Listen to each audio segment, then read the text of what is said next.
With the Overlord expansion being announced last week, it's time to delve into the nitty and gritty of this update and what you can expect from the subject mechanics that are coming into our general direction. One thing that is important to know in this particular case is that tributes as well as standard vassals will change quite significantly in this expansion. To give you a little bit of background on why this particular expansion is being made, in general, it is particularly difficult to unite the galaxy underneath one empire. It can be incredibly stressful to claim every single empire. You can go through a total war approach, but it's not necessarily the most quote-unquote nicest way of doing things. Therefore, this expansion is looking to bring tributaries and vassals into a more interesting scenario with different vassals and different tributaries and different protectorates, giving them more abilities and giving them more meat on their bones, so to speak. There's a lot of stuff to go through here today, and let's take some time to do so. I would like to say up front, though, that it looks like the Stellaris team was like, hey, Crusader Kings, can I copy your homework? I'll try not to make it too obvious. Yeah, that should probably already give you a good indication on what to expect.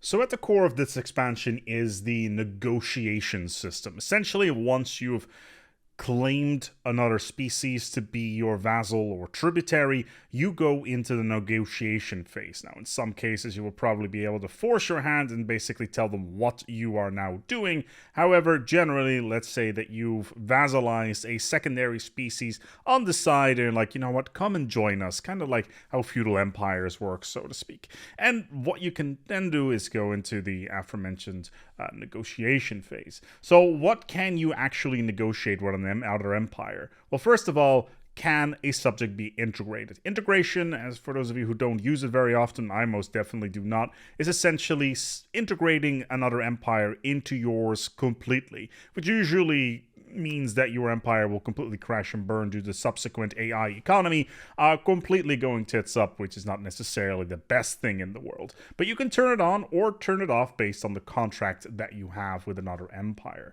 Also, can a empire or a vassal have independent diplomacy? How can they navigate? Can they vote on their own things in the galactic community? Can they have their own pacts? Can they have their own trade deals? Etc., etc. It's really important to actually formulate these things, and I cannot see a scenario where you would ever want to give a subject empire the ability to vote against you, because that's kind of standing against everything that you're trying to do as a overlord empire, whether or not you are authoritarian or quote-unquote benign to those of you who are below you. Can a subject expand freely? Now, this is something that has actually come up quite a lot with the feudal empires, as I mentioned earlier on. Feudal empires in the past were capable of expanding on their own relatively early on and could grow out of proportion relatively quickly. The problem with them is it was usually not a very good idea to let them do so, because they would be starting relatively small and the AI would not necessarily be the smartest chip off the old block in that sense. So yeah, whether or not they can actually expand is something that you can set up, and it's now been removed from the feudal society. So having a vassal being able to expand on their own can be pretty powerful, but the real problem here is, from what I can see, is if we do it too late in the game, a vassal expanding will basically mean that they cannot really expand anywhere because all the holes in the galaxy are already filled up, or you need to be in a situation where there's a very large galaxy with only a few client species dotted all over the place. But the option is there, which I think is interesting. But yeah, having a quote-unquote preset for one of your client species, there is a variety of them. As I mentioned, vassal, subsidiary, tributary, protectorate, there's a bulwark as well. Essentially, some of these already have those options, and I would recommend for you to probably enable that off the get-go, because it does give other empires a little bit more power, and in the end, the ability to grow their economy, which is very, very valuable. You can have subsidies, so essentially what kind of subsidies from you, the Overlord, will go to the subject. Are you going to be sending basic goods, food, energy, minerals, advanced goods, things like consumer goods, things like alloys, that sort of thing. Or, of course, strategic goods like your gases, your crystals, your motes, etc. And apparently also research. Now, some of the subject types are very, very weak, specifically protectorates, and essentially they'll get a massive bonus in technology anyway. That was something that was already in the game. They get a default boost of 80% bonus to any science that the Overlord has already scienced before. But in general, it seems to be relatively straightforward of trying to get your subjects up to speed. Now, what I don't see here is the ability to say you are not allowed to research this technology, like insert technology X, just to make sure that you can keep them under control and stay in the scenario that they become a little bit upheavally, let's put it that way. Ironically, this is happening with slider bars, which I think is very exciting. I don't think we've seen slider bars in Stellaris for quite some time, unless it's on the start, the galaxy menu, which is rather cool.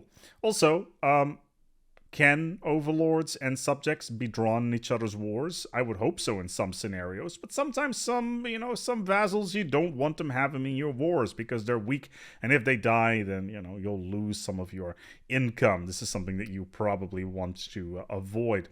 This is a very interesting one. Overlord building holdings, and how many you can place them. Now, building Overlord buildings inside of a vassal works very similarly to how mega corporations function. Whether on the subject tab, or at least on the planetary tab, you have the ability to build a building. This can be very specific with megacorps. You have all these special structures that you can do, but apparently overlords can do the same thing, but they can define ahead of schedule how many of these buildings are actually going to be buildable, which I think is rather fascinating. If you have a certain limit, then it may not cost as much. So yeah, it's a empire-wide limit as well. So if you have a holding limit of 3, you can only build 3 different buildings across the entire empire, not on each separate planet. So that's something to only keep in mind. And finally, does the Overlord share sensor information with that subject? Overall, it really feels like the proposal on the subjugation really means that, hey, we want to bring you under our wing. This is our terms. This is what we propose. You won't be dragged into our wars, for example. We will give you this much resources, and in return, you will do this. You can become a vassal, a tributary, a bulwark, apparently a scholarium, or a protectorate. And essentially, you can go out to other empires and say, I would like to do this, and then potentially later down the line, renegotiate these sort of terms, which I think is rather fascinating. But yeah, apparently there are certain types of empires that have defaults set up. For instance, tributaries and subsidiaries, they have to contribute a certain amount of resources by default, and it cannot be lowered. And similar to, say, research or advanced strategic goods, etc. So that there is pretty interesting. But then there is the change to feudal society, because it has been overhauled quite significantly. So the new system really works with something called loyalty. The more loyalty you have, the better the performance will be within that other empire. And that can go up and down depending on what sort of terms you have. If they are independent, they will be allowed to expand a lot more or do their own thing. If they're not going to be integrated, which is something you probably wouldn't want anyway, they will be more loyal in general, which I think is rather interesting. But still, feudal society, which is something that was already changed in the Libra update, where leaders do not cost unity upkeep, now also generates additional monthly loyalty and do not suffer penalties from having multiple subjects. The more subjects you have, apparently, from what I can read here, is that you cause some problems here. So what does this currency called loyalty actually do? Well, essentially what happens is you will have a loyalty change, and it can go into the plus and it can go into the minus. And it works very similar to, say, your loyalty system in Crusader Kings 2, where the higher the loyalty is, the more a subject will support you, and if you go into the negative, they are more likely to rebel. I kind of like this sort of plus-minus system, where you really need to keep an eye on your loyal subjects in order to keep things interesting. But unlike Crusader Kings, you don't necessarily have that need to micro individual characters. It's more of a macro empire loyalty system. I do like that, and maybe in the future, maybe for like maybe a Stellaris 2, who knows? If the scope doesn't change, we can see more stuff with characters. And I think the feudal system by itself works really well with that too, where you could potentially have a slew of small empires that you have to groom into loyalty, so to speak. So you can have your options to say, okay, I tell you to do this is going to reduce loyalty, but I'll let you do something else in return, which is going to increase loyalty. So you need to strike that balance, and at the same time also need to make sure that you don't have any problems there. But apparently disloyal vassals can also swear secret fealty to one of your rivals, and then they'll be able to follow them in an alliance war. So essentially you can have secret fealty. I hope that the intelligence systems actually tie into that.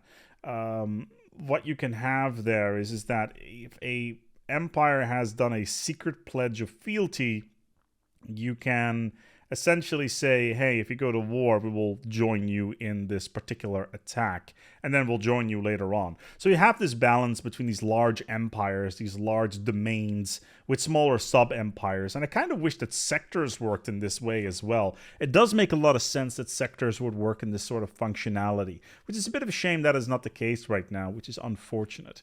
But yeah, subjugating other empires is definitely something you need to be careful about. Apparently you don't want to have too many, because some of them can become jealous of other subjects.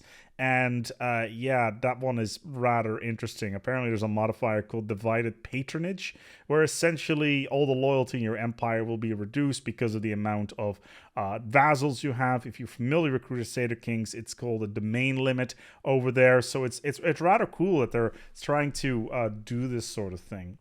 And apparently if you have the Shared Destiny perk, this will actually be reduced as well. So if you're very heavy on the subject side of things, Shared Destiny now actually may make a lot of sense.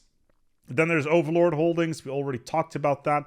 There is a ton of Overlord buildings. They work in the same way as franchise buildings do. They are on the same screen as the franchise buildings as well, but that tab has now been changed to Holdings instead. I'll give you a couple of walkthroughs. We got the Ministry of Truth.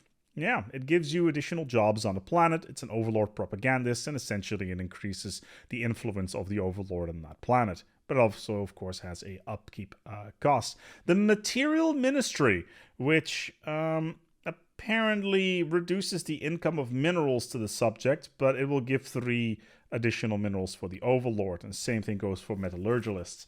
Material Ministry, it looks like the Ministry of something else, scholarship. It looks like there's a whole slew of things related to science, giving you more resources. But of course, apparently these buildings all give you cost loyalty and stuff like that, which is rather interesting.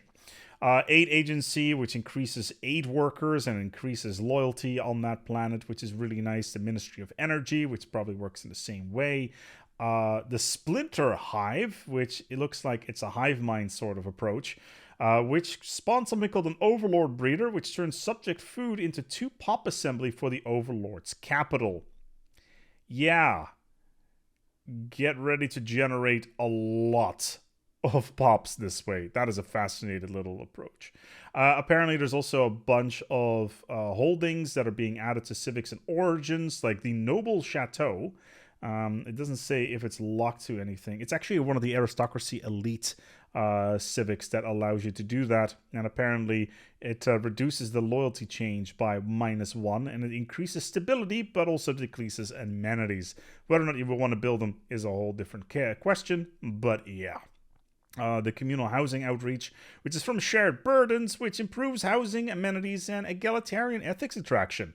Also, it doesn't have any impact on loyalty, which for some reason having a socialist/communist overlord in a sort of Warsaw Pact style approach does seem rather interesting. And then finally, Gaia Seeders are being changed as well, because we have more terraforming flexibility, which will be coming also in this new update.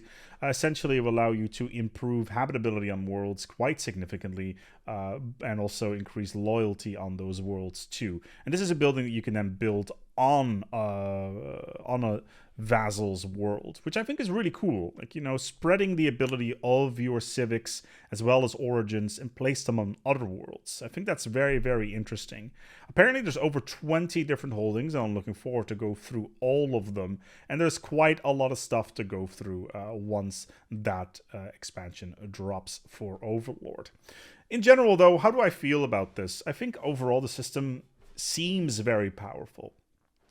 Generally, I play with quite a lot of tributaries as well as vassals, because I do not integrate other empires because it's way too macro-y, and having the power to change what those vassals actually do is really interesting to me, and I do think it's going to be a very interesting update. However, I do feel for players that do not necessarily play like this is not going to be interesting at all, and they'll probably be more focused on more of the ancillary things that come with the updates, such as the mega structures, as well as the jump gate that comes with things. So whether or not things is going to be interesting to you is a whole different question. And of course, the orbital arcology, or whatever it's called, the big ring thing that goes around the planet. But yeah, a lot of really cool things to look forward here, and it's pretty much up my alley and my playstyle. I'm looking forward to see how this is all going to pan out. But yeah, maybe this is something for you, maybe it is not. It really depends on your playstyle. But yeah, what do you think? What do you think? Is this something you're interested in? Would you like to have more power on other empires and being able to min-max to see what they can do, or control them more proactively, make them super loyal, or play them against each other in the way that Crusader Kings works? Maybe. It could be a very interesting mechanic. Also, this secret fealty thing, I hope that you can find out what's going on there with your spies, because yeah, you need to nip that stuff into the butt quite early on. Also, apparently there's a new Ascension perk, so that's something we want to keep an eye on as well. I want to thank you all for watching today's video. Once again, if you have any questions, put them down below. We'll be looking forward to see those. Thank you so much for my patrons for making this video possible. We're going to go on ahead and wrap it up here. Until next time, take good care of yourselves, and as always, each other.